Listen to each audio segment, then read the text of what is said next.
called Ashes to Ashes.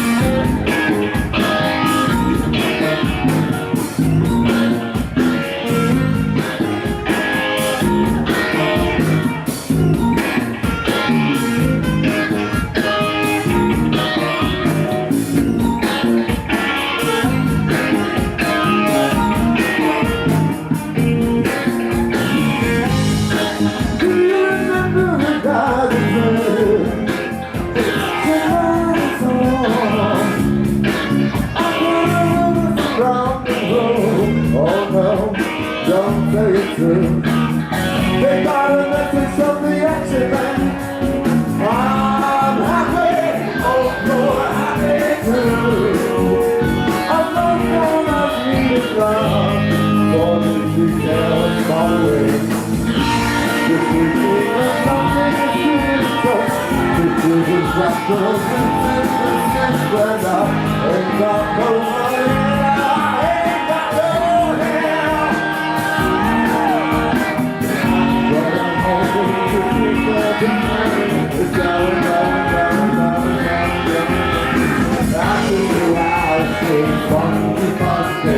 We know maybe on the donkey, somehow in heaven. We get old time road.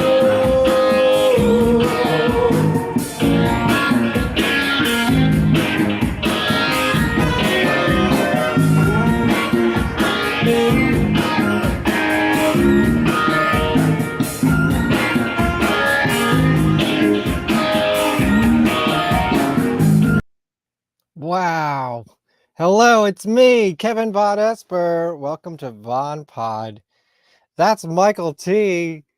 We have him here tonight. Are you ready? Should we just jump into it? Give me a thumbs up if you're ready. Yeah, 2 thumbs up. You got two there. I love your background is color coordinated to me and everything. Yes. We totally planned that. We actually didn't. This is a very last minute effort, but sometimes those are the best ways, to work things out. I know that video was a little clip of mine from Le Poisson Rouge. Right. Yeah. I didn't know there was a little out of date, but the quality was great. There was like multicam. Christopher Smith, thank you for your video work because you've been like archiving Michael T's career. Yeah, Christopher filmed a number of shows, and he was that's what he does for a living. And I think we got some additional cameras from the club itself. Oh, cool. And there might have even been a third cameraman on that shoot. So that's probably the best show that I ever had documented. Right, that's why I picked that clip. Plus Ashes to Ashes, what a classic. Good eye. Yeah, that show, 2015, I think. I'm not sure if I was at that one or not. I know I've gone to a lot of them. I know there's a couple I believe that's we're going to talk about, which is crazy that is now nearly 10 years ago. Yeah. Actually, well, this is a good time to bring this up. I found a couple flyers from back in the day. Well, back in the day, not too far back in the day. Yeah, my day was pretty far back. Yeah. Talk about that. But the first time I think I became like very much aware of you and your parties was this one, Monsters and Mascara. A horrific tribute to the Cramps, Alice Cooper, the Misfits, and horror. How could I resist that? Right. That was at Le Poisson Rouge as well. That's interesting that was your introduction, because I'm sure we were around each other before that, but I think that was the first time I like went to one of your parties and like really realized what it was. Right. That was a one-off. I mean, even though obviously anybody that knows me knows that I'm a huge horror fan, and clearly I like Alice Cooper and all of that, but then like the Misfits angle and stuff like that came a little bit more from Laura Rebel, whom I sort of borrowed an idea from concerning the Bowie and Elvis combination of Oh, the two. well, what a Yeah, great we segue. were working a bit together at that time, and I'm not exactly sure what was the impetus for that particular show event, but it was fun. It was a Yeah, fun one. it was pretty, I guess, significant to me because it was one of the first times I hung out with someone who became one of my best friends. So that's pretty cool. Plus, Oh, let's see who's there. Of course, I'll mention her again later. Militia, who I make all her videos now. So like that was probably before our relationship started as well. I did. I wasn't aware that you worked so closely with Yeah, Militia. for like probably over 10 years now. I make all her music videos and everything and like Uh, film lots of her shows and Judas Priestess as well. right, right. Militia and I have known each other since the '90s, so Hmm. we go way, way back. Yeah, I was aware of her before. I was a fan first. If you hang out enough, you end up just working with all the people that you're a fan of. In the New York scene, that's how it works, right? Yes, yes. So, yeah, I would So just like go to all her shows anyways. And of course, things like this, it's just like you get like all your favorite people, right? yeah, I don't even. First of all, I can't believe that you have that invite. Number one, Oh, I don't yeah. even know. I don't even know if I Just have wait, that. I got one that might blow your mind a little bit. Who else is on that invite? Let's see. Not too many people that I know.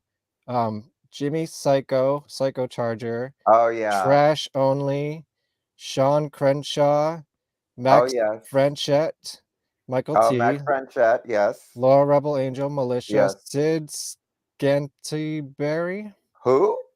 Sid Oh yes, yes, yes. Uh-huh. Scantleberry, Uh-huh. Will Hoffman, Cornmo, and Natasha Comas. Oh, she turned into Um, a psychopath, so we can forget yeah, about her.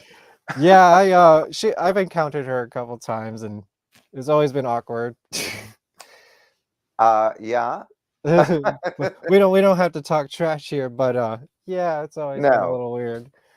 No, the name itself already conjured up that image. Next subject. Yeah, exactly. Well, I guess we should talk about what we really are here to talk about, which is Yes. David Bowie. Yes. Make sure we cover that ground because oh wait, actually a little bit before that, I just wanted here's the flow of my slideshow.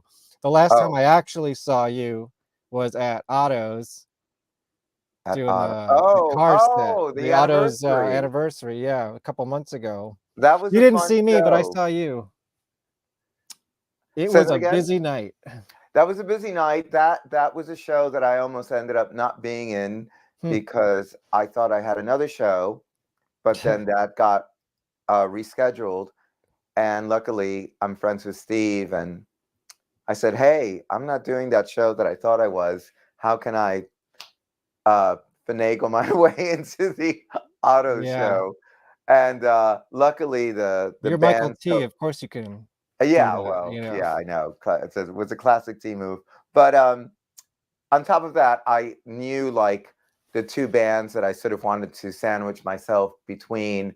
So it all worked out. And I said, I'm just going to do like a little mini set. It was such a fun night. I'm so glad I got to be part of that and that Yeah, you were there too. yeah. I was my friend was moving out of the state, so we were having like one last night at the Pyramid, which was also a good idea because now that's gone. So Yeah, I know it's that's coming turning back as something else, but as the Pyramid, as that was the my last classic night. pyramid. Yeah. It is, yes. Another one bit the dust. Right. I mean, I am excited for it to become a concert venue again, don't get me wrong, because I kind of missed that era of it. Right, right. But I Although mean, I spent so many nights dancing industrial and 80s in my 20s there. It's crazy. I don't know if you know this, but the pyramid was the was one of the first venues that I ever went to in New York City. Number I think I one. heard that before. Yeah, tell us about that. Um, this we're 1 year shy of this being 40 years ago. This was 1984. I was out Wow. with my You brother. want to know how old I was in 1984? Were You you don't. born? I was born in 1984. There you go. Okay, And the pyramid was already there, huh? the pyramid, I believe, opened in either 79 or 80. And this is a very different New York Wow. City and a very different alphabet city. I bet. Yeah, I don't think cars would stop there back then, right? Pardon? Cars probably wouldn't stop there back then. I mean, Avenue A was the safest out of the bunch, but still, again, it was just a completely different New York City. But I was out with my brother. We were somewhere else. I can't remember where we were previously. And then he takes me to this area that I'm not familiar with, and he's like, "Okay, we're gonna go to this place." And I was like, "Okay." And it really, it was quite the eye opener. It was really fantastic. And then, coincidentally enough, a few years later, obviously, I sort of became a regular. It's where I threw my first party called New York Nights, and that started in 1991. So that's 32 years ago. Yeah, damn. Did you have an anniversary of that? New York Nights lasted 2 years, so yeah, I guess we had two anniversary parties. But I'm never one to. I mean, a 30th anniversary party. No, I'm not really a big fan of revisiting my past. I love to revisit everybody else's except mine. Sure. Yeah, the pyramid, that's I don't know. Was it like was it the same or different back then? I mean, has it ever really changed? Well, in terms of the aesthetics, no, it looked exactly the same. But in terms of the clientele, I mean, it was wild. It was very. It wasn't bachelor parties yet. God, no, no. None of Lots those of penis people hats none in of the those people would pyramid. have dared to step foot in there back then, anyway. Yeah. No, I mean, it really was like what. Yeah, it's coming back. New York, what's coming back? Oh, there's a comment. The Pyramid Club is apparently opening up again under a new name, I think. Yes, it's under renovation, is from what I heard. Correct. Yeah. But no, I mean, back then it was I mean, it looked like a scene out of a, like a classic early 80s club scene that you would have seen in a film. It's kind of the best way. Can somebody make that movie? Pardon? And who would play? Can somebody make that movie, and who would play you? Well, how about no and no? Okay. I don't know. I mean, I don't know. I think it's very Better hard keep it to legend.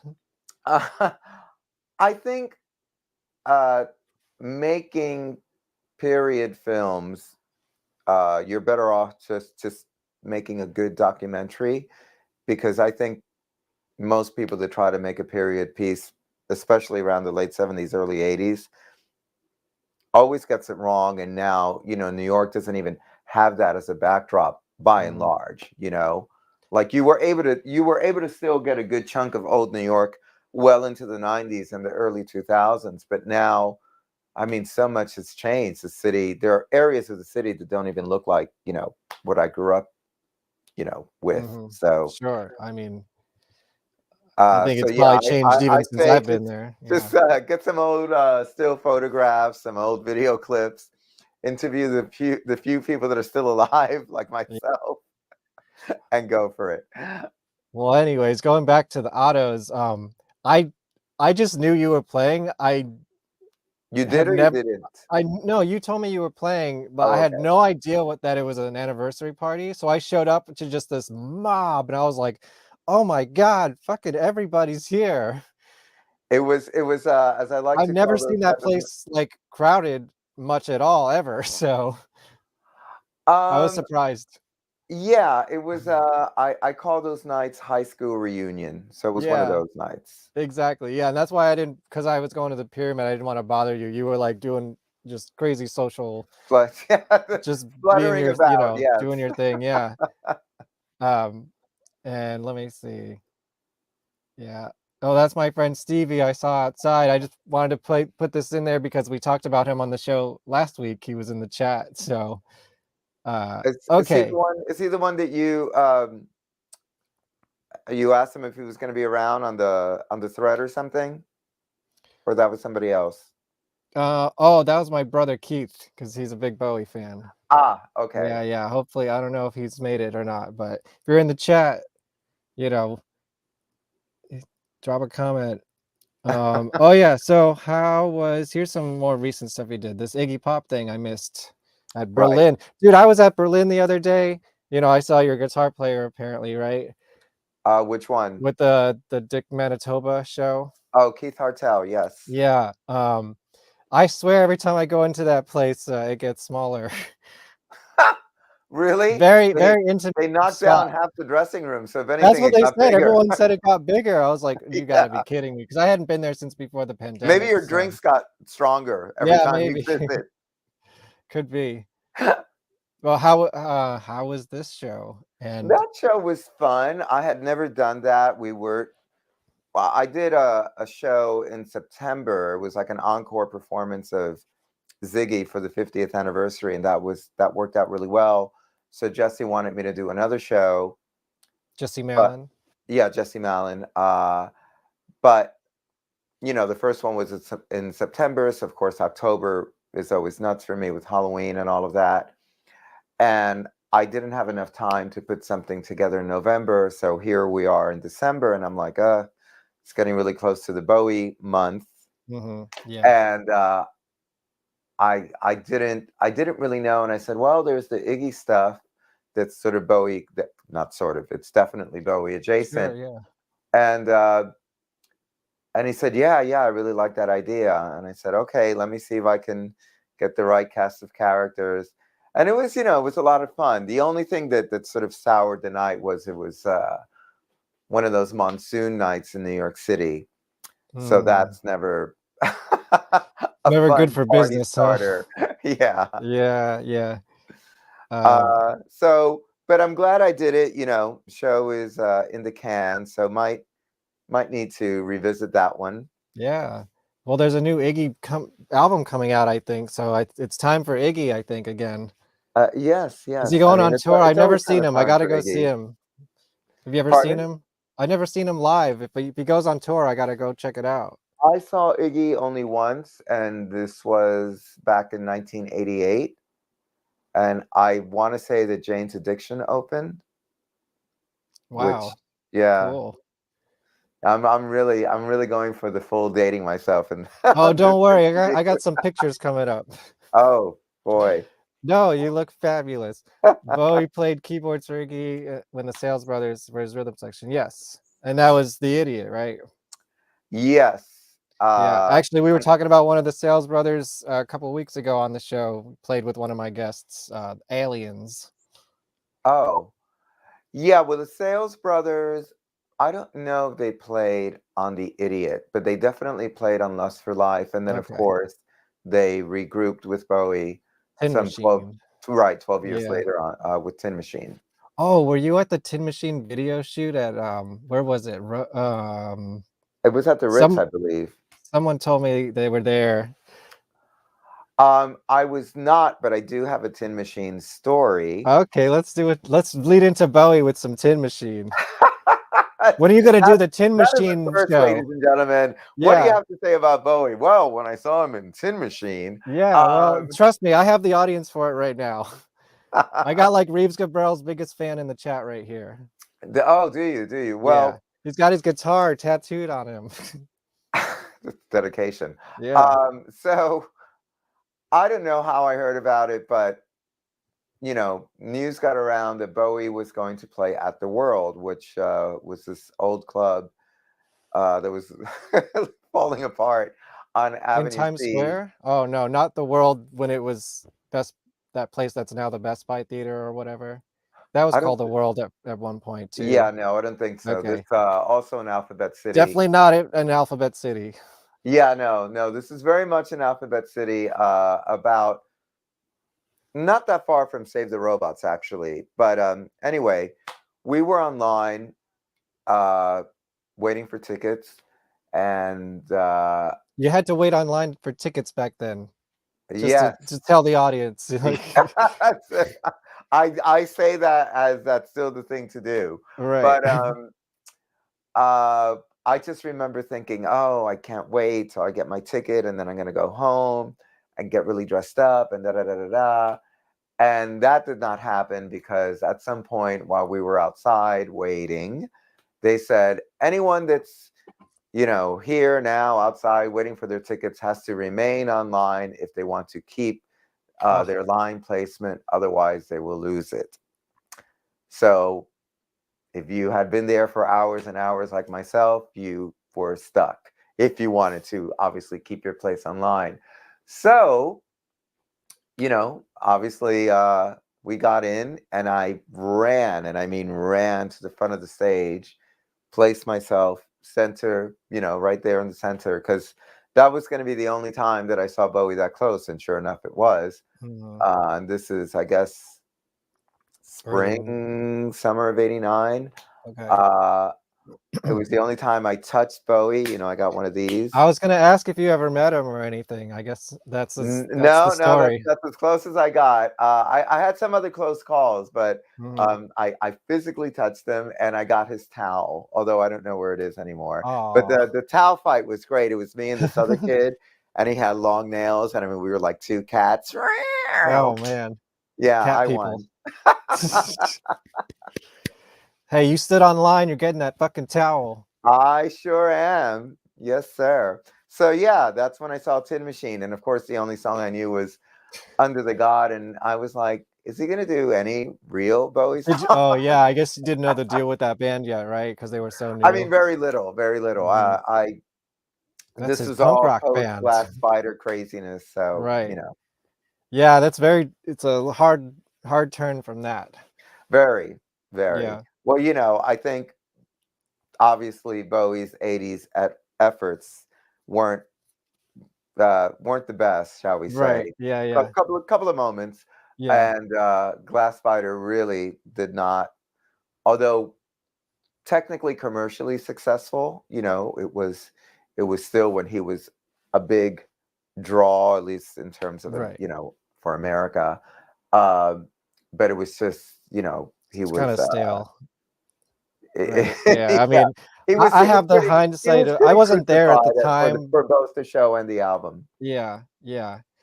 That's fair. So then it was a bit of an about face, and then he met Reeves Gabrels somewhere, and they actually did something together the year prior, some special one-off performance where he did a version of Look Back in Anger, and there was like a dance piece involved, and it was weird. This all came about because Reeves Gabrels' wife was somehow connected with the Glass Spider tour. Yeah, and she left my him. brother could tell you all about it.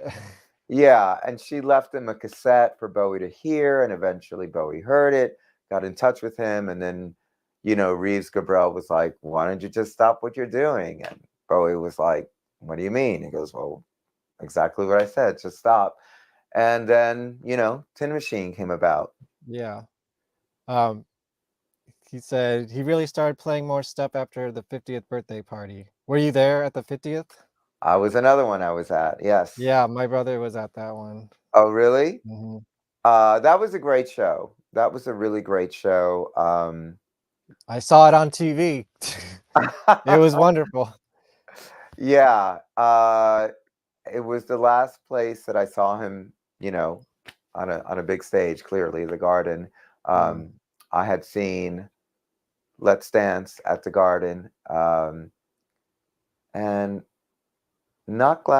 I don't think Glass Fighter, and not the Greatest Hits tour. But the 50th birthday, excuse me. That was a great show. Yeah. Don't worry, everybody. I'm gonna get to all your comments. Are there a lot of in due comments? time? There's some. Do you want to let's go through some comments? Sure. Let's shake it up a little bit.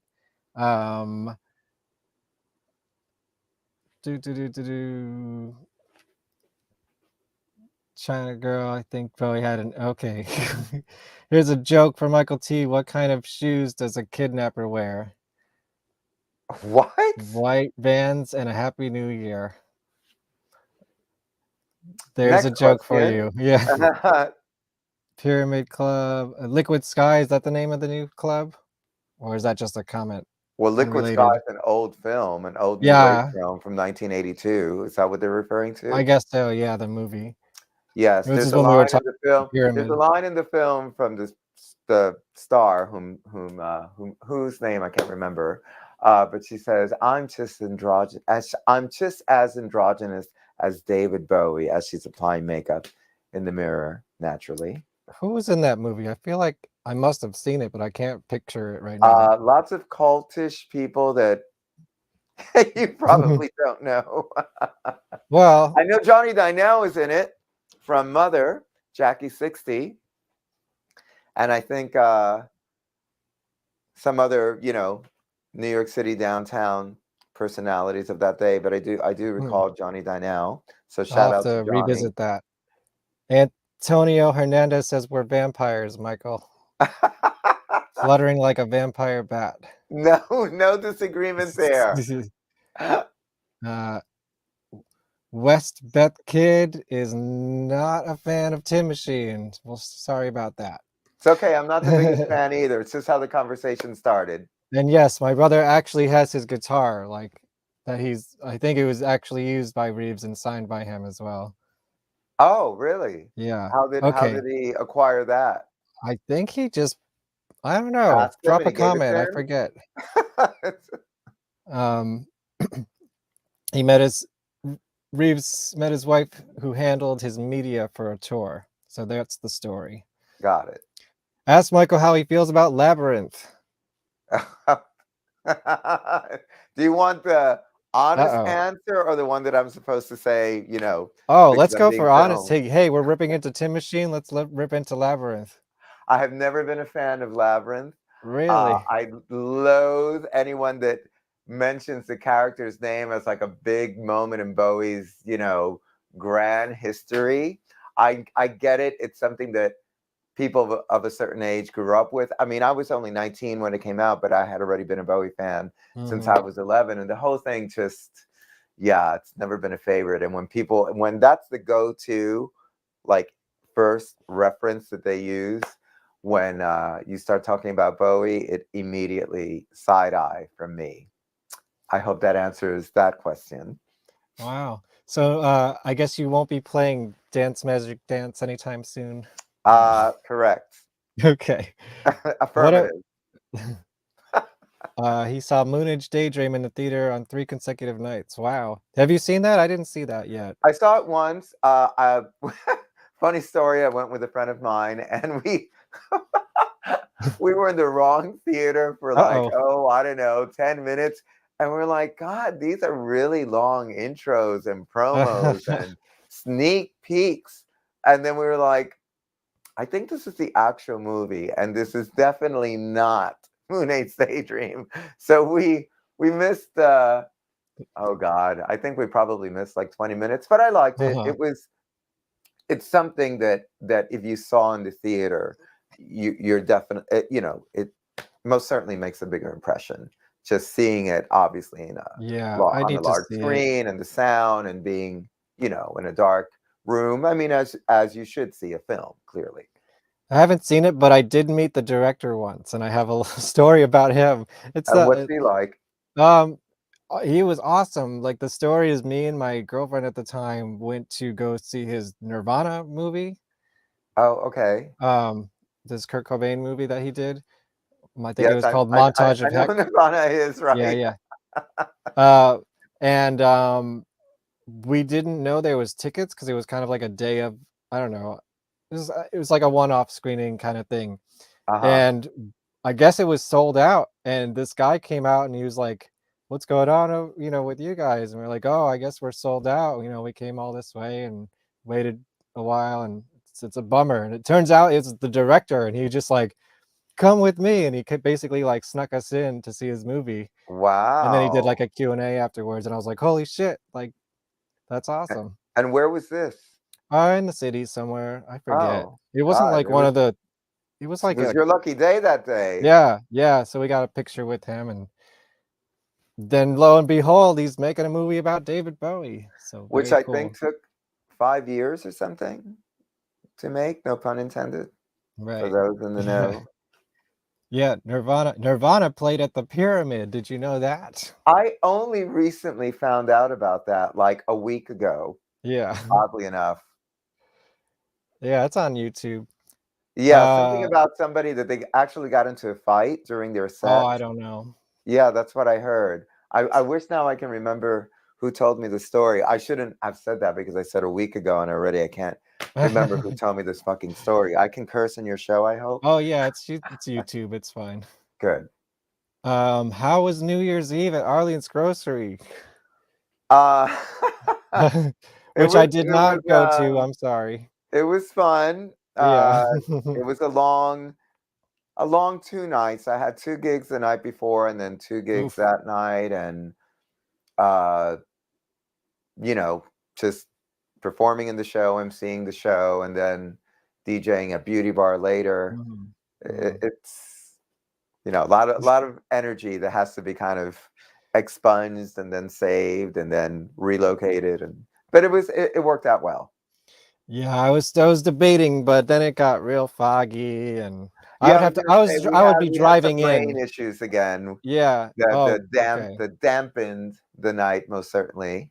See, I didn't even think about. I was like, I'm be driving in. That's gonna be a terrible idea.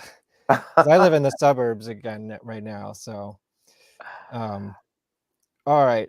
Tell us Yes. about Bowie month this month, and when did you get into the Bowie party business? And this is only half of the flyers. Don't worry, I got all 4 of them. Right. Right? Well, What's I mean, Bowie has been literally part of my life since 1978, 79. Is he So, like your favorite ever? I mean, my favorite prior to Bowie, were the Carpenters. Karen Carpenter was my first idol. My parents' wedding song, I believe. Yeah. And then,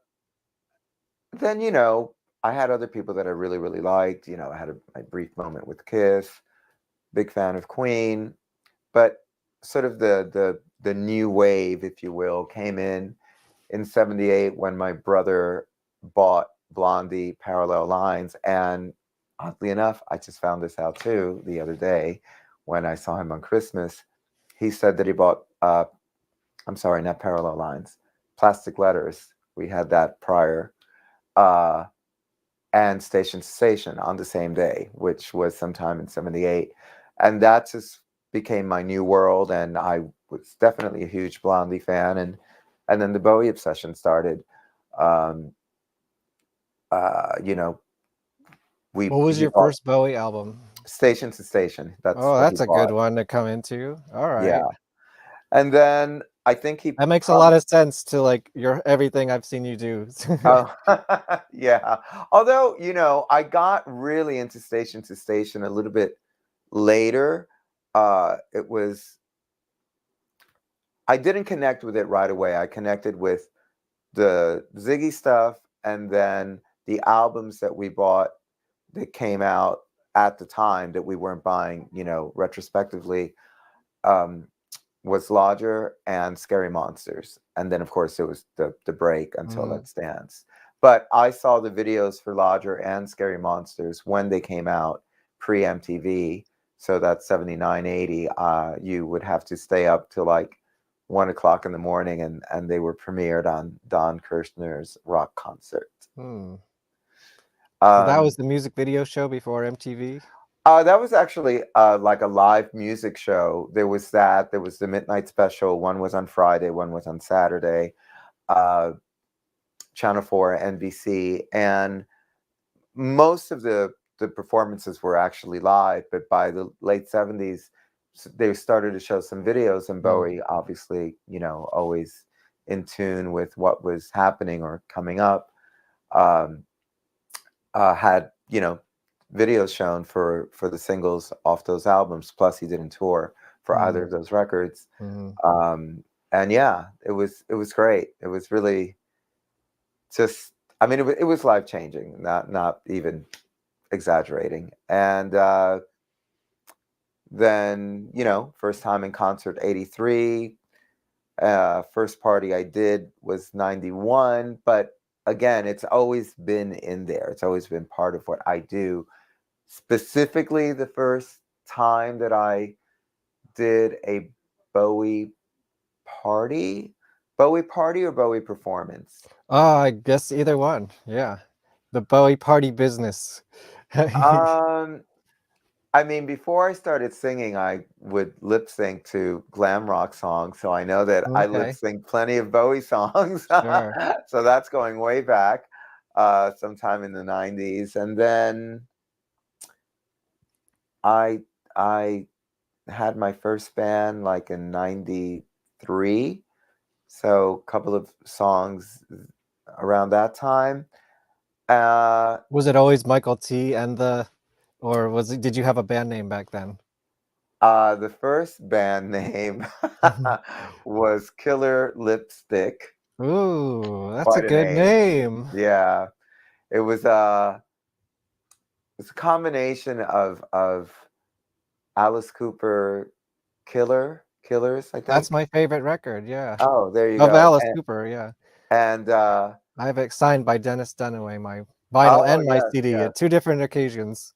And Lipstick Killers and the Dolls. So, it was a glam reference, clearly. Sure. Um and then the first, I guess, dedicated Bowie performance stuff was probably at my friend's party, Glam Damn It, Mm. which started off at Rififi and then went to Don Hills, Don and then it Hills. kind of started around there. So early to mid 2000s, That not sounds not about that right. much because I was doing Motherfucker at the time. Yeah, And then when Motherfucker ended is really when I started to focus more on the gotcha. Bowie performances because it was like, okay, what's next? So See, that's I was, like, in high school and college in those years, so I would see the motherfucker flyers, but I would uh-huh. never make it to Forgive the me, I'm I never made cheering. it to the party. Didn't you have Never the made it to Cramps play once? say that again? Didn't you have the Cramps play once? We did. We were actually Now that they're big and famous again right now, let's talk about the Cramps. well, they were never really big and famous unless you Right, I were mean, into right the Cramps. now Uh with the Wednesday thing. yeah, yeah. I mixed I'm not feelings on asking. that. I'm glad they're having a resurgence. I suppose that's a good sentiment, right? I it's just one of those things that unfortunately now when people discover a band, there's there are some people that will really get into that band, and that's great. But then other people just sort of get into it because it's like, oh, it's what I heard, and this Shazam and the Google Mhm. and the this and the that. But it's all very, it's like a fair weather friend.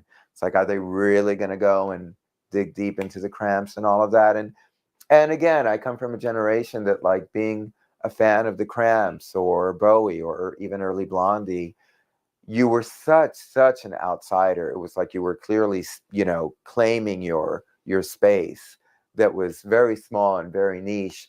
So there, I guess there's just a part of me that really that's something very Sure. special for people of my generation or the generation thereafter or even before. So when it becomes like, oh, Night of a Thousand Cramps or whatever, like whatever. Anyway, Well, yes, how was it having them actually perform your party, and where was that at the time? uh, it was one of the last, or I guess the second to last year of Yeah. Motherfucker, which was 2006. I wanted to go. I had the flyer, I swear. It was at Limelight, which at the Oh, time, wow. yeah, it was great. Unfortunately, I've only seen it as a mall Yeah, and in yeah. documentaries and movies, of course, you They know. didn't perform there when it turned into a mall, thankfully. Yeah, no. It was still a nightclub. Uh, w- we clearly at the time did not think this was going to be the case, but uh, consequently, it became their last New York City performance because Right. You 4 years oh, after or see, three you know years after. what I did go to is a smack party that apparently they were supposed to play. I'm sure you were there. They ended up having like a tribute band, but I I think remember. I remember Chris it was Smack. at the bank or Chris was whatever it was actually called. asking me information about that, uh, and I said that I didn't book out of the four of us. Mhm. Myself and my three partners. I didn't personally book the Cramps. one of my partners did. So I don't know how that conversation ended, but I do recall us having a conversation about Chris trying to book them. He did for book one. them, Pardon? but then he did book them, I believe, and then he died before the show happened. So, needless Yeah. to say, yes, unbook them. Yeah. Well, uh, what are you gonna do when the yeah, singer you dies, know, right? Yeah. it was a true. So I would have been at that show if it happened. Ah. I mean, I was there, but obviously they were not there. So Right, right. But we did a wonderful, wonderful tribute to Lux and the Cramps at Otto's. You know, a couple of weeks after, or if that, when Lux passed. right. It was a really, really great night. I mean, notwithstanding the reason for the Right. celebration. Sure.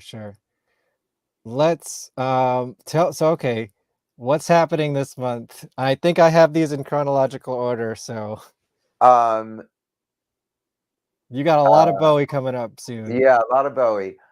So Bowie Moss, the first one, which is taking place this coming Saturday, the 7th. That party I became involved with last year. This young lady, Rose, Glamour to Hell, I believe is her Instagram, has been doing this party for a very long time, but it didn't start in New York. And if I have some of this information wrong, forgive me. I wasn't expecting this question. But I think maybe she started the party in Seattle when she was very, very young, like even 18th annual. So it's been a while. yeah. Yeah. And then I think she did some in San Francisco, and then she only recently came to New York. But I think she came to New York in the midst of COVID. And actually, when she threw the party last year, I had to be moved, like mine, because of we had another COVID resurgence. So it actually took place in March. But it's a really wonderful event. Like I haven't been to TVI yet. it's a great space. Yeah. Yeah. Great Cool. stage. And what are you? Dance. You're playing with the band? You're doing a I'm set? playing with the Vanities. Everybody's doing like mini sets, so I'm Mhm. doing I think 6 songs, and we close out the band performance portion of the night, and then it's a DJ party. They have DJs prior, but then it's Sure. strictly the music element. And you're DJing as well. I am doing a little Yeah. set at some point, probably around 2 o'clock. Again, forgive me, I'm tearing. And then there's Otto's Sunday. Yeah, I'm only doing that one because by coincidence I'm rehearsing for one of my shows, my main show, the one that I'm doing at Bowery Electric on the 15th. And since it is the actual birthday of Bowie and Elvis, and again, Otto's is so great, one of the last remaining kind of classic East Village haunts, I figured, well, I'll do something kind of on the low key side, but still as a nod. So speaking of Chris Mack, he's going to be doing a DJ set, and he's going to be showing all of the classic Bowie videos and stuff. Gotcha. So it's going to be more of just about the music, Bowie and Elvis, and we'll have like a very short show, like 20 minutes or so. Oh, so the band's going to play that one too? No, that's okay. only going to be if you're DJs. either performing to a backing track or acoustic guitar. Again, very, very low key. Yeah. So, okay, I guess these are the main events then. Well, I mean, the Bowie Moss is a main event. Yeah. Night of 1,000 Bowies, that's a first one for me. That's going to be at House of Yes.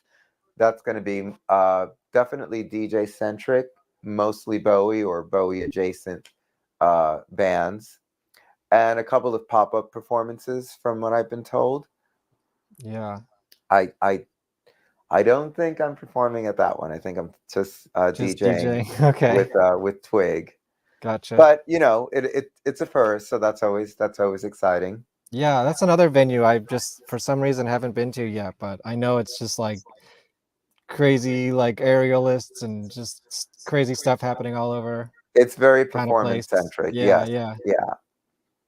And then the birthday bash on the 15th. Yes, which is really you know, how 3 this different eras of Bowie. Wow. yes, yes. So the show on the 15th, which is taking place at Bowery Electric, I mean, that's really now what's been an annual event Mhm. since 2009, I want to say, but that's longer than 13 years. So I don't know why I called it 13 Math. Yeah, when I it's don't know. really, yeah. Uh, I think, okay, no. I remember now because the first few years it was only Bowie. But that's really when the Bowie stuff became like a very specific date with the band performance. And then sometime around 2012 is when we started to combine them again. And Mhm. a little idea that I stole from Laura Rebel. Uh, and that's the clip that you first showed when we started the interview of Le you know, Poussin Rouge. Le Poisson Rouge. But I think that's also another reason why the years are a little fuzzy because I was under the umbrella of Oh You Pretty Things, which was a party that I did with 3 other people, Twig the Wonder Kid being one, Benjamin Ickes and Shen Li. But then that also dissolved. But I kept that party going, you know, Mhm. since it was already kind of uh, it was already around before we all got together in a smaller fashion. And so, yeah, so that's the main one. And 2 sets of Elvis, 3 sets of Bowie. I usually do 2, but I decided to do 3 this time to make the actual sets shorter. I felt that Mhm. they were going to work better if I did, you know, they'll just be a little bit more punchy. I'm aiming to be at least at that one. The rest maybes for me. That's fine. That's the Yeah. main one. So I would appreciate you Yeah. to be present at that one. But the Yeah. 3 sets that we're doing, the first one is very uh, or mostly I should say Berlin centric. So 76, 80 more or less. The second one is Greatest Hits Part 1, which would be 80s and 90s, and the third is You Greatest going into outside territory? uh we do one from Earthling. Okay. Although it might have been on both. Should I mean, we do I'm Afraid of Americans, and I know Yeah, he did that's an like 2 Earthling song, yeah. yeah. So, one off that, one off Black Tie, White Noise, and one off, Hours, and then Wow. the other stuff, 80s, and then the last set is Greatest Hits Part 2, and it's all the Ziggy glam era, so that's So you got a bunch self-explanatory. of outfit changes? It's looking like 3, probably bring 4 just in case, yes. Alright, now let me get to my slideshow here a little bit. Well, I wanna Uh, talk about this specific party a couple of years any ago. comments? Yeah, do you wanna go through some comments? Break it up? Yeah, Let's see. What do we got here? Let me go backwards. Mel, my killer podcast is here. What's up? What's up? Motherfucker, concert series party. It was a party, right? yeah, party, not concert series, Yeah. although we obviously have many live shows. See, Ziggy and Scary Monsters are 2 of his best. Outside is incredibly underrated. Who We're is saying outside this? fans. That's my brother. Oh, What is your least favorite Bowie song? is your brother asking that? No, this is a different. And what do you think of Bowie's Laughing Gnome? I like The Laughing Gnome. What is my least favorite Bowie song? I don't know. I mean, there's some that I definitely am not wild about. So What's your favorite? Do you have a favorite? sure, I probably We Are the Dead. Uh, very close second, Teenage Wildlife, and then probably Boys Keep Swinging. Hmm.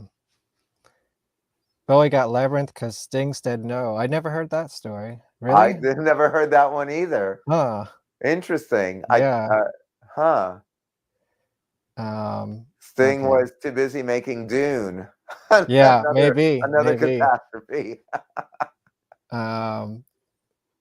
So I want to talk about this specific party because it was the year David Bowie died, and then you packed the house, and it was a nuts, crazy, awesome party. Yes. Sally Can't Dance at Bowery Electric, Yes. and here's some pictures that I. That's from Motherfucker. That Oh, first one. really? That's from It was in the gallery. I don't 2007. know. That. Oh, go back. Yeah. Yeah, that's actually from Motherfucker 2007. I want to say a New Year's Eve one, and then someone like drew a photo of the picture or something like that. So that's like a Gotcha. Michael T. Portrait. That's why Nice. that's where all the aging takes place. Yeah. Yeah.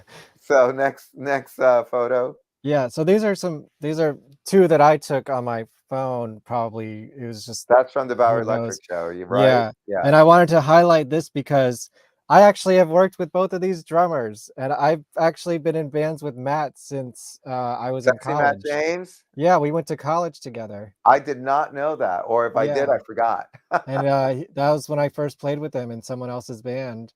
And then quick plug here, get my new record, Welcome to My Pity Party. Listen to it on all the streaming platforms. Brian Biglione plays on a couple songs on this one. Who plays? Brian Biglione, Oh, okay. who's Yeah, doing Brian is another bongos in the back here. tremendous drummer. Yeah, and the Dresden Dolls are back. You know, Yes, but Brian is he's like now my favorite in drummer, LA, and if I'm not yeah, mistaken. yeah, he's hanging out in LA these days. But yeah, I was like, it's so cool because I've worked with both of these awesome drummers. That's right. Brian, I added to the show last minute, and it all happened. A lot of stuff happened last minute because so we went under the Sally Can't Dance moniker because it's whatever, it's another party that I actually still do. And whatever, I just wanted to use it that day or that night. Sometimes I use it, sometimes I don't. But anyway, I think he did some Ramones stuff with you too at some point. well, the Sally Can't Dance events, we've done Cramps. I mean, Ramones. Pardon? Brian specifically playing Brian. drums. Brian Biglione. With me or with you? With you. He did a Ramon show with me? I think so. I wasn't there, but I saw some video of it. Huh. Okay. News to you. Yeah, totally. But when we booked this show, Bowie was clearly alive, Yeah. and the album hadn't even come out. Right, because it was all happened in like one weekend. Like the album dropped, and then Yeah. I remember seeing the video, ironically, when it came out. I'm in Heaven. And pardon? I'm in Heaven. No, Black Star. Oh, Black Star. Okay. Yeah. And then we were just doing the usual, promoting the show, rehearsing for the show, and I came out of a rehearsal, and I was ready to go home. It was like 2 a.m, and I start getting all these text messages, and they're all alluding to, "Hey, did you hear that Bowie died?" And I mean, it was such a crazy train ride, needless to say. I mean, this party was like catharsis for us. That's when we knew like we had to go and like celebrate our Bowie. Yeah. Well, then, because originally we booked the show under completely different circumstances. Sure. I had to kind of make up a set. I was only going to do one set, and I like midway through the week, the people at Bowery Electric were like, "This show's really getting out of hand. What do you have planned?" And I was like, "Well, I only had planned one show, but by that insinuation, I guess I'm going to have to plan for something else." And Brian, I had already been, acquainted with, and I just felt, you know what? I think I need to add not only songs, but more production value to the show. And thank God he was available, and it was a smart move. He loved it. I could tell, he was having a ball. Oh, and it just made such a difference. Yeah. Yeah. But that was really, So then here's some photos from Nikki Digital from that show. yeah. That's the first It part. was That's the second part. That's the Yeah, second part. these are some great photos. Oh, and there's There's, Matt and Joey. yeah. And then leading into there's me. There you are. And look, I swear, like I was like, I made it. I'm on Nikki Digital. And you had blonde hair at the time. Yeah, yeah. And then I guess One of the Go-Go Velvetina Taylor Girls. was there. She's a previous guest on this show, so I wanted to highlight that. I totally forgot about that. So let's see, is there more? Yeah. Like look at Oh, that. that's a great Pack shot. in the room. Fuck yeah. Yeah, these are great. Oh, the That was balloon such a shot. great night.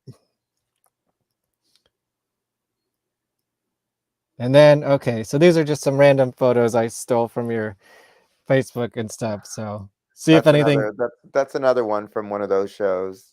yeah, see if any of these catch. Oh yeah. So the first reason we started talking about doing this show is because someone was talking about Rocky Horror, and you're like, how are you talking about Rocky Horror without me? You are here now. Let's Did I tell me say that? about your love for Rocky Horror. Did I say that? Because if I said, it sounds like something I would say. I mean, it's something similar to that, yeah. Right. Yeah. No. That's I was like, definitely a come Michael on this T. show statement. by all means.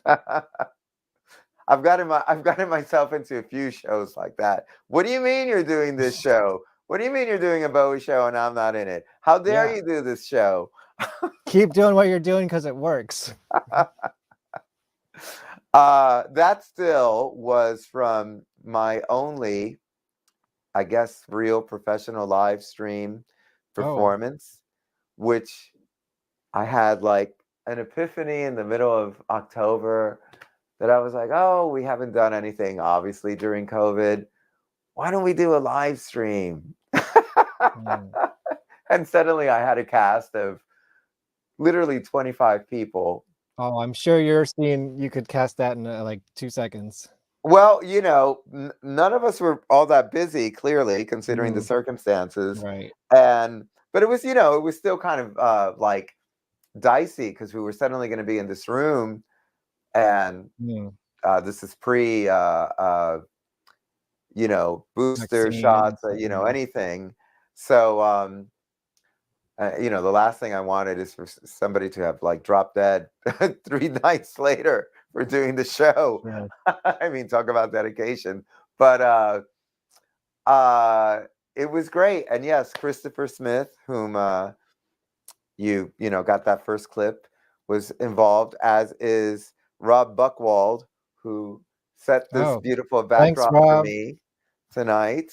Yes. Rob has been in many of my shows and as a performer, and then also background stuff with videoing or taking professional shots.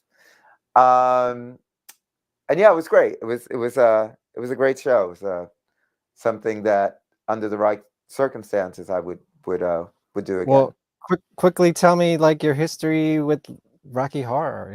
Like, is that like one of your great loves as well? I mean, again, Rocky Horror, I became acquainted with Rocky sometime around 79, 80, when all that stuff that I was mentioning before started to come into my life. And I was at that perfect age of 12, 13, 14. And I think my brother bought the soundtrack first. So I was aware of, the music, the soundtrack. And then I saw a clip of the movie, this show that definitely very few are probably going to remember. It was, I think it was, it started around 4:30 in the afternoon or so. I want to say it was right after Edge of Night, the soap opera on Channel 7. And Tom Bosley, is that his name from Happy Days, was the narrator. And they had, they would have different movies they show. And this particular show was about cult films. And they showed a clip of Rocky. and this is like 1980. I mean, the fact that they're showing a clip of Rocky Horror in 1980 on regular television is already a lot. And of course, they show Sweet Transvestite, and I was like, "What is this?" Yeah. Like Can we sing immediately, I that was song these days? What's up with is that can we still say that in that what song? Can we still sing that song? Is it I canceled? do. If Okay, you don't like it, go fuck off. I don't know, you know. there you go. Um, but I was enamored, and because it was just like another crazy androgynous figure that I could admire. And then the Mhm. first time I saw Rocky Horror in the theater was in Queens, oddly enough, in 1982. But then I also saw Rocky Horror in 1982 on Halloween at the A Wow. Street Playhouse, and that was great. Was it like a shadow cast or just Yeah, yeah, but I mean, it was like sort of peak Rocky okay, years. this is exactly my transition here. Thank you, Keith.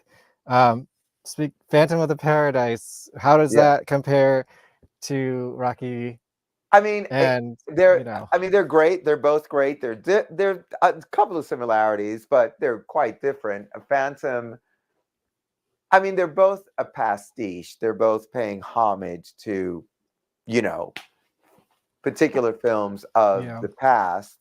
Uh, I mean, De Palma is obviously, you know, I mean, he's probably my favorite director as being a horror fan, especially his work from the 70s. They're both clearly tapping into, you know, the whole glam thing. Mhm. But people forget, or some people forget, that Rocky did start off as a play, Yeah. Mhm. and it debuted in 73 in England, summer of 73, and then came to the States summer of 74, played in LA Roxy, at the Roxy. Uh, but then they filmed in 74, and then the movie didn't come out until 75. And of course, Phantom was probably filmed in late 73 Yeah, and something came out like in that. 74. They both did terrible at the theater upon release. Uh, but they're both, you know, I don't like to compare like what's Mhm. better. They're again, there's some similarities because of the time and sort of what they're tapping into, but they're both fun. Is And I that think, what is your favorite Phantom of the Opera version? And is it Phantom of the Paradise? well, the silent one with Lon The silent Chaney, one? clearly, yes. Okay. So, okay, this might I don't know if you've thought about this in a while, but this is a party that didn't happen that I'm both very sad that it didn't happen and also kind of happy that it didn't happen because I was gonna miss it, but it never got rescheduled. Oh, And I know what you're talking about. oh, you pretty things, Phantom Rock Opera. Yeah. I mean, look at this. We got Michael T and the Vanities, this ambitious orchestra, AC Slade and the Dark Party. AC Slade's in the fucking Misfits now. Ghouls Night Out, which was Tibby X's uh, Misfits tribute band, I believe. Weep, holy crap. That's Doc Hammer's band, right? You can thank Hurricane Sandy. Yeah, that was Hurricane Sandy. Militia was gonna sing. Um, and this, I know this definitely got canceled, but I ended up still going out that night and seeing the World Inferno Friendship Society, which is one of my favorite bands. And I believe maybe you know Jack Terrycloth. Maybe Yes, he, he was, and who sadly passed, yeah, and he did one of our "Oh You Pretty Things" events, yeah, and I think he he sang sang "Lust for Time. Life." Oh, really? Hmm. I saw a video of him doing Time. Maybe that wasn't one of your events. Oh, that I don't know, Hmm, but that I do recall "Lust for Life." cool. Uh, yeah, that was very unfortunate. We were really And I looking was like, forward I to hope that. they reschedule this because I don't know if you know this about me, but I'm kind of obsessed with everything Phantom of the Opera. Oh, well, you know, I noticed that at the beginning of the show, it's the Yeah, first thing that you show, and I said, that was my "Oh, reel. Yeah, my old he's reel. already telling everybody that I'm going to be in the show." I was making fun of Yeah. myself because when they unmasked the Phantom, I'm like, "Oh, that's me. That was my first starring role." There he is. Yes. So can we make this party happen? You know, I'm definitely open to it. It was a really great concept, and it was another And mashup can we get similar to like AC what I Slade did. to play? Similar to what I did with the Rocky Horror thing, that it has this crazy long title, the live stream, because it was part Rocky, part shock treatment. Uh, there was a little bit of Phantom of the Paradise in that. And so this was something along those lines. I think there were like 10 songs, 10 or 12 songs that were going to be in the show. And Yeah, we were what were doing, the songs you were gonna do? I Do you remember? remember, oh God, I want to say that Welcome to My Nightmare was going to be part of it. The Hell of It, definitely. Um, uh, Maybe something by Motley Crue, Shout Out the Devil. There was a song from the play. Right, this was Halloween night, by the way, so that's all relevant. Yes, yes, yes. Yeah. There was a song from the play that someone was going to do And like an there's the opera. Phantom of the Paradise. Yeah. If we knew, I knew this young lady who sang opera, so she was going to do that, that Andrew Lloyd Webber madness. I'm forgetting what Militia was going to sing, but Oh yeah. man, I'll have to ask her. But I do remember having a conversation with Christian Dryden a week before, and the news was going crazy with the this, the that. And he says to me, "Are you worried about next week?" And I was like, "Nah, I'm not worried. They always exaggerate. Da da da da da." Yeah, no, not this I time. ended up having to do a little backpedaling with that statement. Yeah, yeah, I couldn't even get out of my house, yeah. I don't know how I got to but I had Brooklyn. power. That was the only good thing. We had power And I uptown. still went to a show. That's the craziest part. What show So, did you see that the World night? Inferno, And where was that? at the Warsaw, I believe. Oh, okay. Okay. So I guess How did you Brooklyn make was it to like, Brooklyn? didn't get Did you it. walk? We might have taken a car. I Oh, lived in okay. Astoria, so it was just kind of like straight down. You didn't have to go through Manhattan. Oh, okay. I was wondering. Yeah. Any other comments? Yeah, let's go to some comments. Where did we leave off? I think a lot of them are just talking to each other, Oh, okay. which is Talk cool. amongst yourselves, Yeah, why yeah. don't you? Let's see. Sting said no to Labyrinth, and I believe the director's daughter was a big Bowie fan and suggested him. Yes, the Rad Pack is here. So that's check out their channel. They talk about cool talk about cult movies and stuff like that. Did they talk Most, about Frank and Sammy? They're the Rat Pack or Brat Pack? well, it's their own thing. It's I know. yeah. But there's the I guess rat. if you're still here, drop a comment.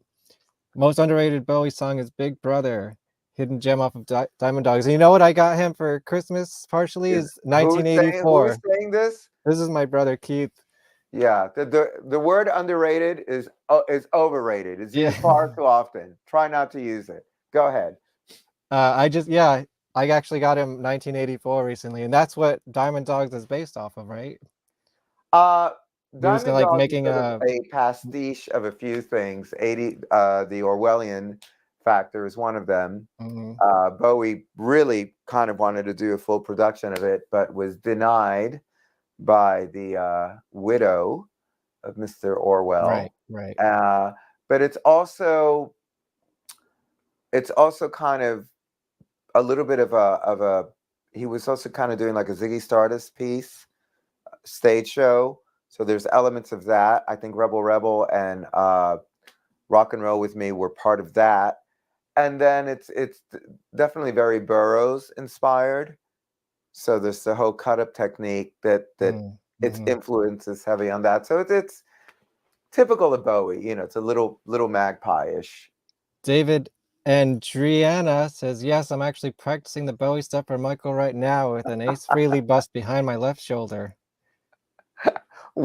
What did David say? He's practicing, and what was the other part? With an Ace Frehley bust behind his left shoulder. Oh, okay.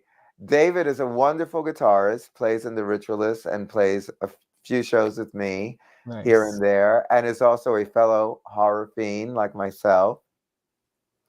What is your favorite character in the band Kiss?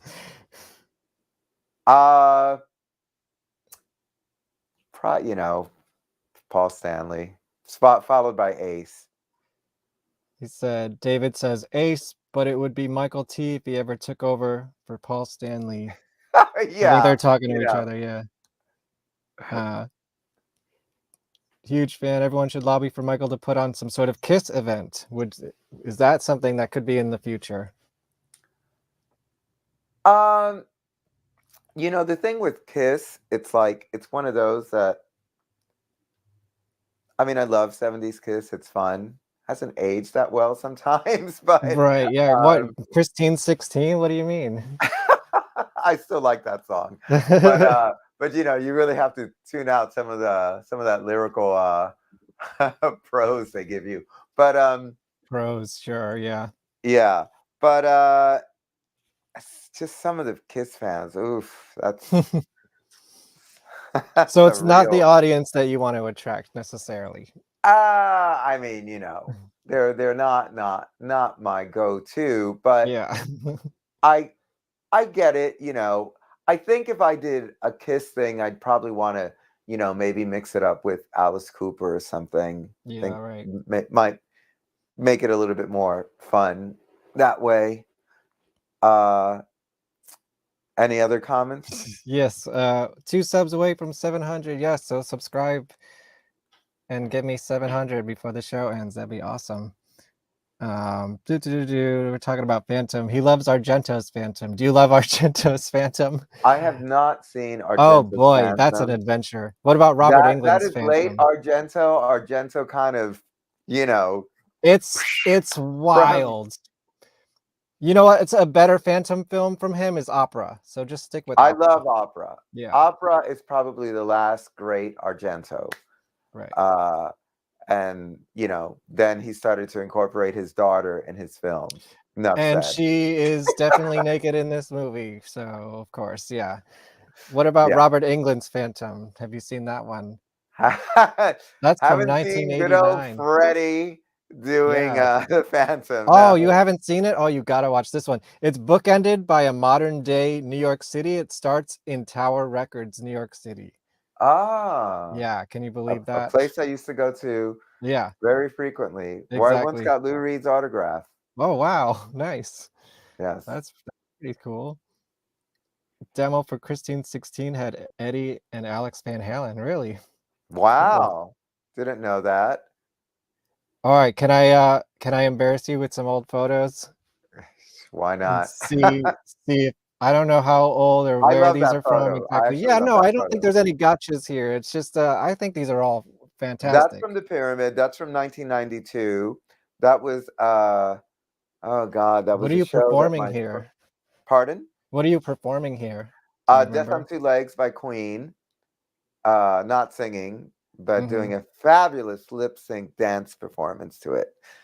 If I say so myself, which I Yep, the just pyramid did. looks exactly the same. Yeah, I told you they never changed it. God, what was her name? Lauren. I forgot.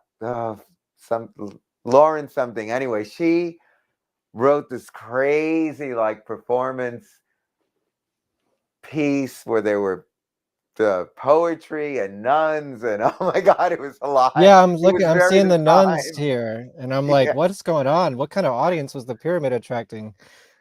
Yeah, and that particular performance show, whatever, was done at the goth industrial party called Stigmata that my friend Craig Curiosity and a couple of other people threw.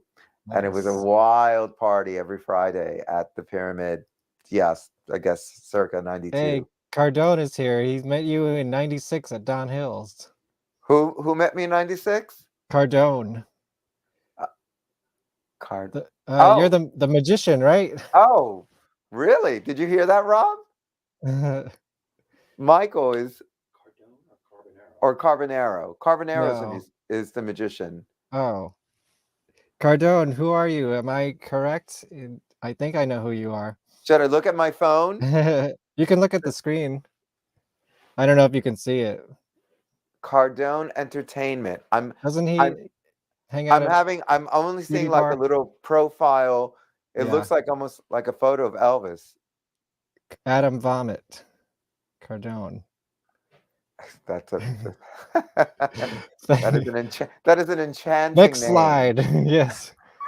Very punk rock. Oh, Okay, what is Adam. Okay, Adam? sorry. Adam Toilet Boys Cardone. Adam. Hi, Adam. Oh, yes, Toilet Boys Adam. I'm sorry, every time I see the Toilet Boys, I always come in during the last song. And that just happened again when I saw the Lunatics. I'm sorry. Oh, were We were you at that rehearsing. show? Oh, he's in your show. Yes, I know. Cool. Didn't you hear when I just said Toilet Boys Adam? Yes. Yes, he is in my show. He is doing It's Now or Never in the Nice. Elvis set, and he was in the show last year. Adam is great. Adam and I have known each other by, oh God, Yeah, we've definitely met before. I think at Velvetina's shows and stuff like that. quite a long time. That's another good photo of me. Yeah, what's happening here?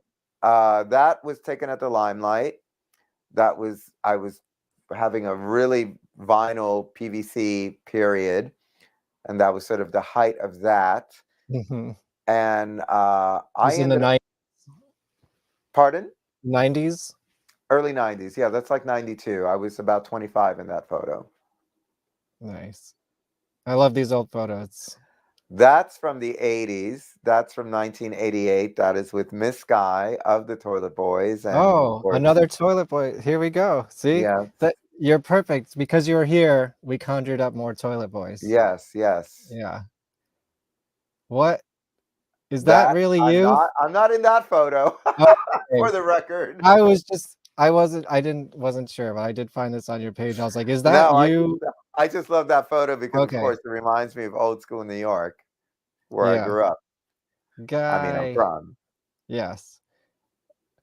Some sort of That is also early 90s. And I guess it is a St. Patty's thing with the you know, more vinyl. yeah, more vinyl, more catsuit and green and leprechauns, the whole bit. Where was this? Do you know? I think, oh God, I think that might actually what is now Club Cumming, which back then was the Wonder Bar, the Wunderbar. So 6th Street. Nice. That is in the basement of the pyramid. That is with Desi Monster and Sacred Boy. Also early 90s. Once again, I'm in latex. Yeah, I love these early 90s photos. I don't know, this might be later on. I think this was maybe a New Year's Eve or something.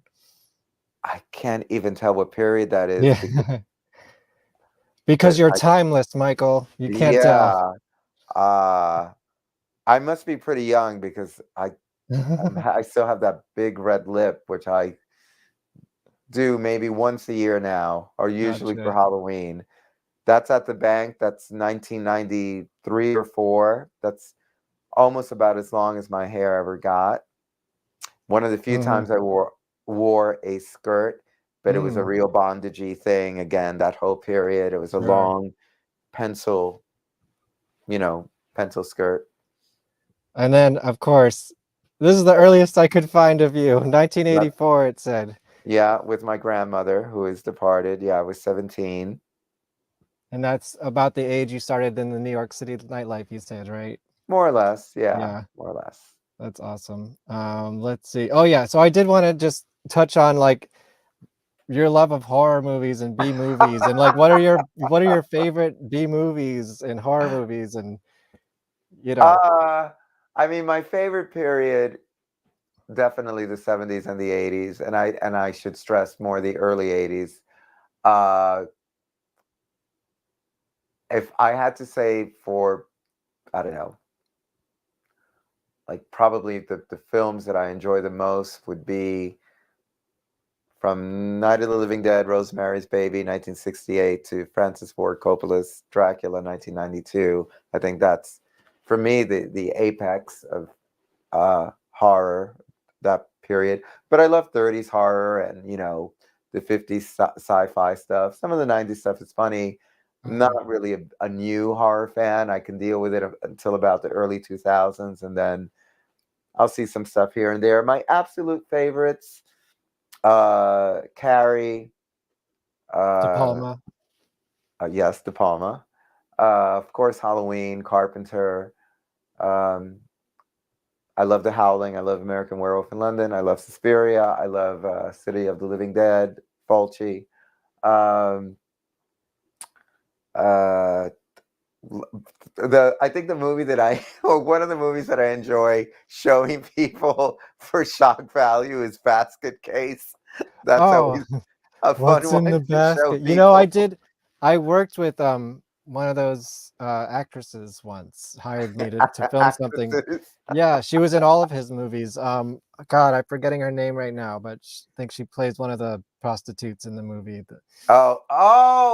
Oh, yes, I know who you're talking about. Yeah, You and worked she with hired me her? off of Craigslist once, and I was like, "You're the girl from Basket Case?" Wow, she died a couple years ago, Oh, and it that's never even got sad. released because she like had a fight with her comedy partner or something, and it was very topical. But yeah, it was an interesting experience. I never met Frank Henenlotter though. I know he's like running around New York sometimes, right? Yes, he is quite a character. I What I about also love Brain Damage from him. Frankenhooker? Yeah, Not as not so much. much. Yeah, I yeah. know it's a big favorite amongst his fans. I like Basket Case better. The sequel's not as much. Yeah, no. I don't think I ever Uh, got through them. I was like, what is happening here? of course, I love all the possession movies, especially the Exorcist ripoff movies, like the Anticristo and the Sexorcist and Beyond the Door. I was gonna ask, like, what are your favorite like B horror movies?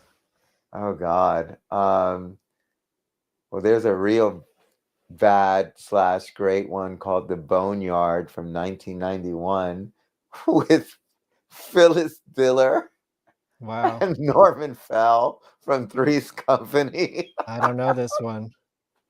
Yeah, The Hunger, Um, David Bowie. Not the greatest, but of Bowie course, I love horror. It's Yeah. Alive. Larry Cohen.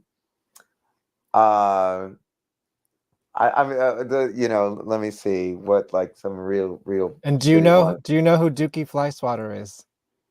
Dickie who? Dookie Flyswatter. Dookie. Yeah. So wait, let me run this real quick. This is one of my shorter ones, but I'm actually working on a documentary about this B horror like shock rocker type, and I think maybe your audience would like this. So let me play this real quick. Okay. What influence did B movies have on the band? How many tapes do you have? How many loads have you got? It started out as a band that was covering bad songs from bad movies.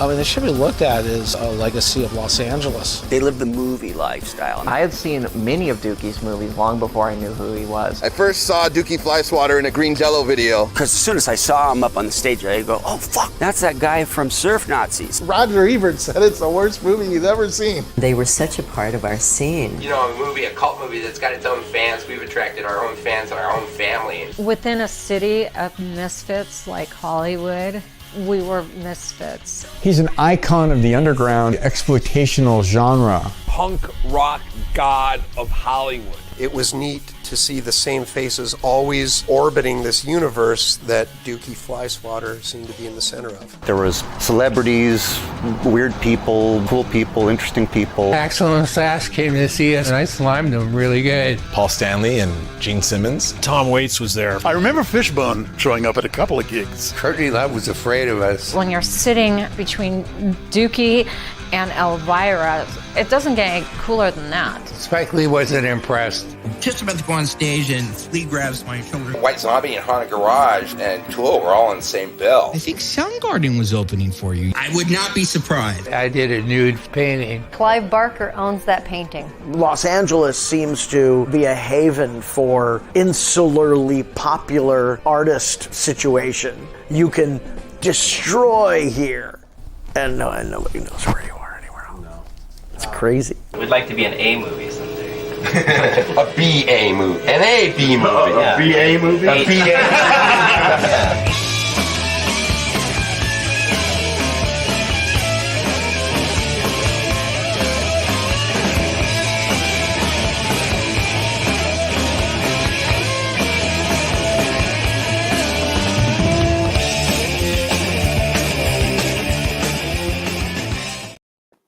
That was fun. Yeah. Yeah, very of the same You ever see world. Blood Diner? Yeah, Blood Diner is He wrote Blood hilarious. Diner. Blood Diner to me it's there's like a series of films that I always feel that sort of interconnect. I guess you could say that Blood Feast. Pardon? Yeah, it was like supposed to be a sequel to Blood Feast. No, but I mean that's like the grandfather of all those movies, but that's like there's Evil Dead, the original, then there's Reanimator, Blood Diner, and then I think really the one that just takes it all the way to the top. Another one that I like to show people is what is it, Brain Dead, the one from 1992. I'm not Peter sure. Jackson. Oh yeah, Dead Alive. Dead Alive, yeah, has two. Yeah. Sorry, I think That's it has okay. two titles. Yeah, no, I think he did another one similar. I don't know. It's had a couple Dead different Alive titles, I is believe. hilarious. Such so insane. It's another one. I love Rabid by Cronenberg. Must show Cronenberg a little love. Do you like Videodrome with Debbie Harry? Videodrome, but not my favorite. I prefer either Rabid or The Brood or Scanners. Did you like Blair Witch? No. No. Loathed. Attack of the What do I call Tomatoes? it? The Blair Poop Project or the Blair Shit Project. That's usually my go-to names for that one. Well, any last questions for Michael T? Anything? Yes. Anything else you want to promote, or what's in the future for you? When are you going to put out a record, Michael T? Well, let's make a music video. Yes, I'm all for that. I'm all for always exploring some new ideas with people that I like. I like you, Kevin. Oh, thank you. I mean, I'm looking forward to these shows. I hope they work out well. That's always kind of obviously part of doing these adventure things. of New York City nightlife. Yeah. And if you are a Bowie fan and even an Elvis fan, please come to the Bowery Electric Show, the 13th annual Bowie Elvis Birthday Bash, which is also, it's basically my show, or rather my birthday show as well, because my birthday's on January 18th. Tickets and all that info, you could see it on my Instagram, TE Michael MT. I have a banner. Let me put it up now, finally. Okay. Yeah. I don't know what else you wanted to promote, but I got your Instagram on there. Michael T on Facebook. I mean, I think you definitely have the gist of all the shows that I'm doing over the next 2 weeks. And I mean, down the road, I guess the one thing, and I don't like to announce things until they're really sort of in the can, but I'll say this rather confidently that I'll probably do a performance this year for the 40th anniversary of Let's Dance. So that'll be in the spring. Gotcha. And when are you going to reschedule the Phantom show? Well, I think Phantom turns for Halloween this year. Phantom turns 100 in 1925. And guess so that'll give me 2 years to prep. There so you maybe go. let's shoot for that. Okay, I want to be involved with this in some way. Oh, absolutely. Now you're giving me a reason, and now you can, sometimes I need somebody to push me a little bit. So I'll push you, Michael. I'll push you. And I really wanted to see this. I was so excited. That can open a whole bunch of other doors. Well, let's see. Did we got any last comments? Yeah, I think just people asking about movies. Cannibal Girls. No, is that some Trauma nonsense? I'm not sure that one. Do you like Trauma? Negative. No, okay. Yeah. Although I do like Mother's Day, which I saw in the theater with my mother. Wow. That's some pretty messed up movie, Michael. Yeah, yeah. Yeah, that's Charlie Kaufman, I think, directed that. Right, and His brother. Lloyd was involved with that as Lloyd's well. brother, yeah. Right, right. And did I mention children shouldn't play with dead things? Mention it again. Children shouldn't play with dead things. Bob Clark's first horror film, 1972. Did you watch a lot of horror movies this Halloween season? Not as many as I would have liked because I work a lot during that time. So I try and see a movie and then of course fall asleep as I'm trying to see it. I watched Barbarian the other day. If anyone wants to offline talk about that. Yeah, I've heard about it, but have not seen. I don't know. I can't tell if you'd like it or not. What's your favorite old horror movie pre-2000? I mean, I love the Evil Deads and of course anything Phantom, although they're all messed up in their own beautiful way. And that's kind of why I love them, because I'm a book purist and nobody's gotten it right. But let's see. I love have you ever seen a movie called Mystery Date from the early 90s? It's not really a horror, but it's more of a black comedy, and it's Ethan But Hawke. I like those. That's horror adjacent. Yeah. I don't know that one. It's sold as like a romantic comedy. It's Ethan Hawke and Terry Polo from like 1990, 91. And BD Wong is in it. He's like the bad guy cop. And it's like he's being framed for murder, and it's like Guar shows up in the middle of it. So of course I love that. That's funny. It's nuts.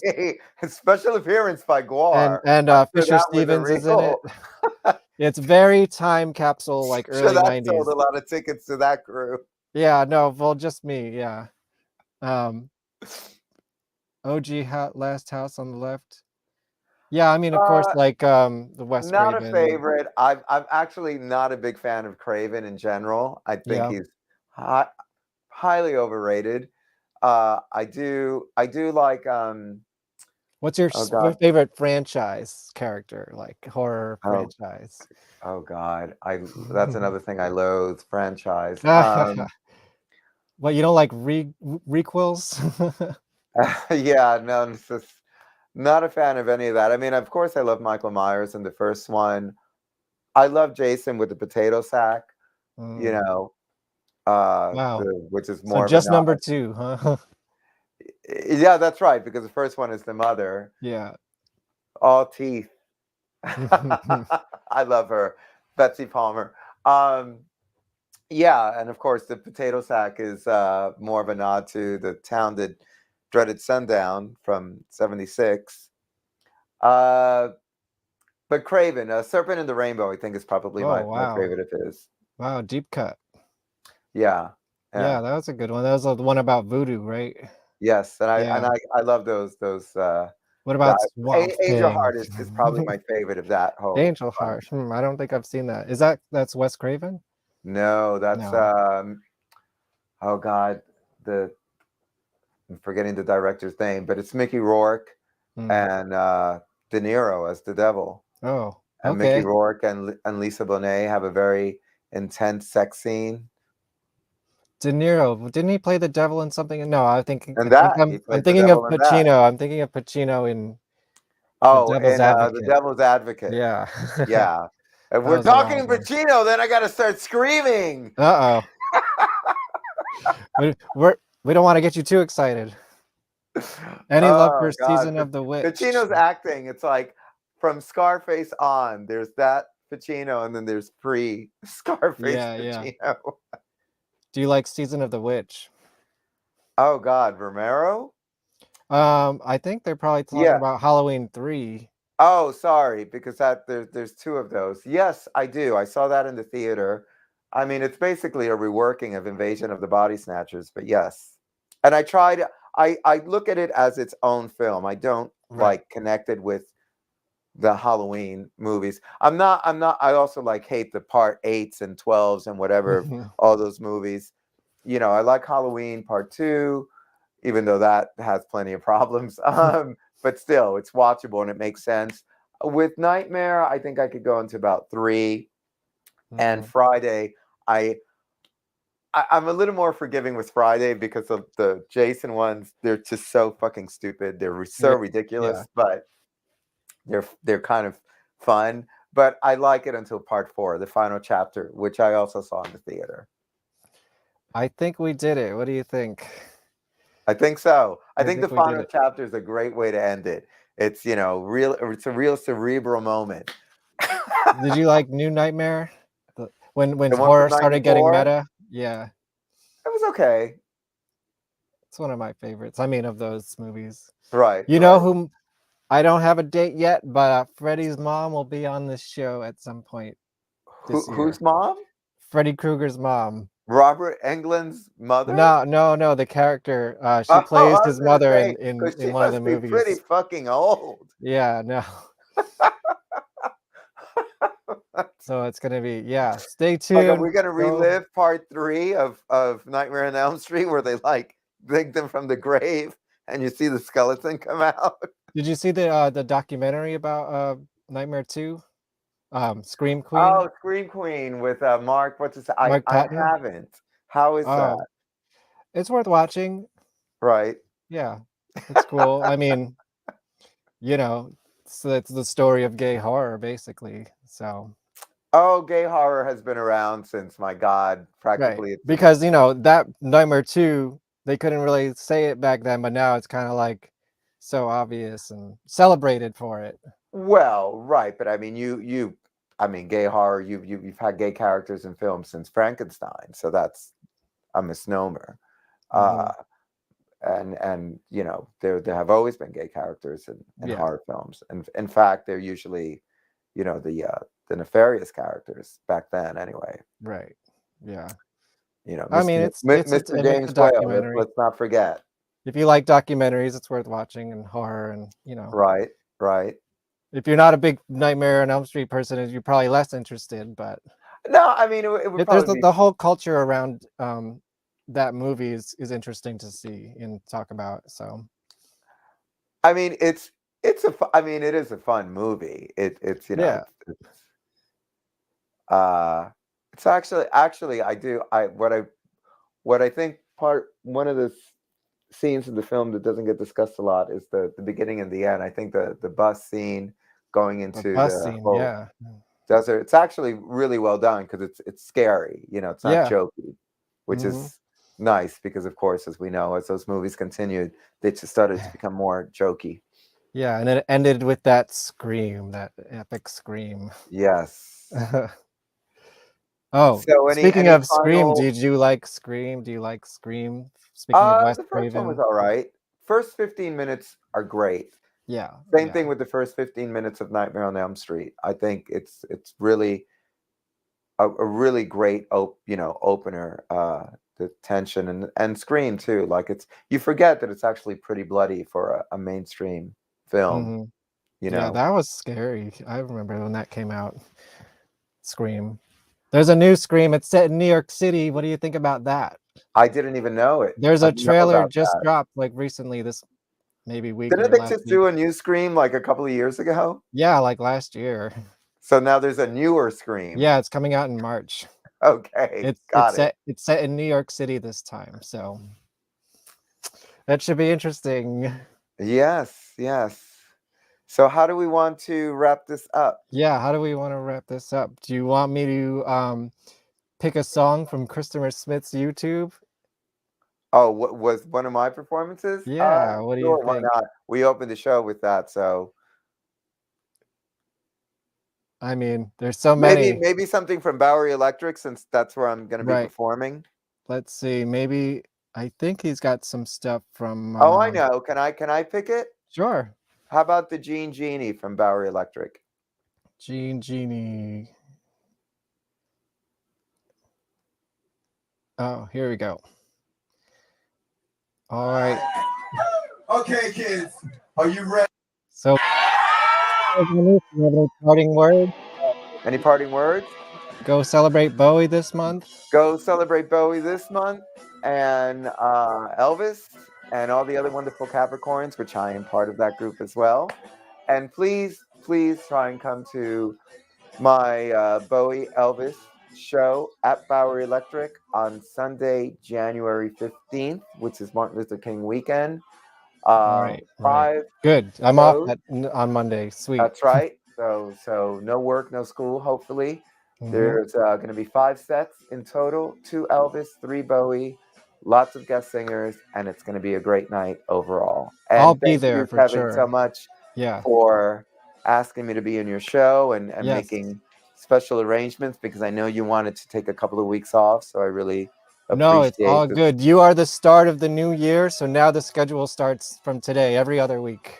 Oh, yeah. Perfect. Yep.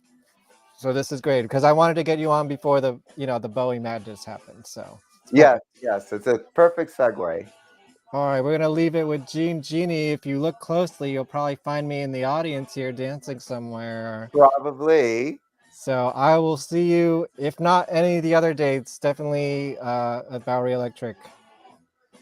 Yes, I will see you on the 15th, and hopefully you boys and girls out there at one of these events. Thank you again so much. Okay, I'll see you in 2 weeks. Bye.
Squad.